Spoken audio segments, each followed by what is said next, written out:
Ê, thắt dây vào. À, thắt dây vào. À, làm gì ấy?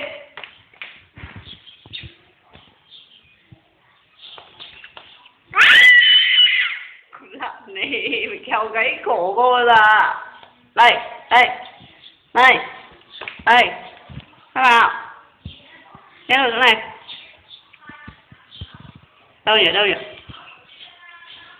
Đâu rồi? Đây.